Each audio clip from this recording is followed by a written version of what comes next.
তো বন্ধুরা প্রচন্ড খিদা লাগছে, তাই আমরা চলে গেছি বুফে হোটেলে ঘুরে ঘুরে দেখতেছি খাবারগুলা। এখানে জুস এভরিথিং, শসা সালাদ সব আছে। ডাক্তারগুলো করে দেখতেছি কি আছে না আছে। পেটে প্রচন্ড খিদা লাগছে, খাইতে হইব ভরপুর। তার জন্য দেখতেছি হোটেলে কি কি আছে।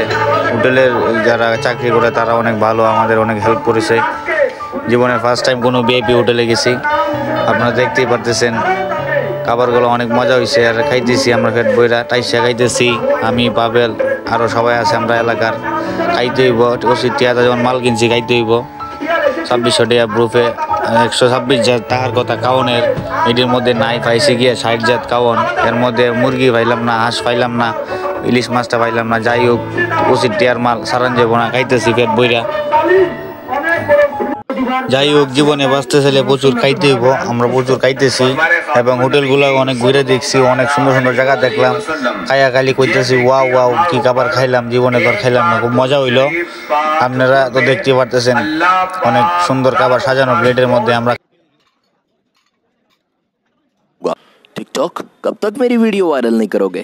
सर एक बात बता दूं, मैं थकने वालों में से नहीं थकाने वालों में से हूं। इतनी वीडियो डाल दूंगा कि आप मजबूर हो जाओगे मेरी वीडियोस को वायरल करने को। सर मैं कलाकार हूं और एक ना एक दिन अपनी कला से लोगों का दिल जीत के दिखाऊंगा। যাই হোক পেট বইরা খাইলাম, খাইয়া মনে করুন শান্তি পাইলাম। আসলে পেটে খিদা লাগলে এর মতো যন্ত্রণার পৃথিবীতে কিছু নাই।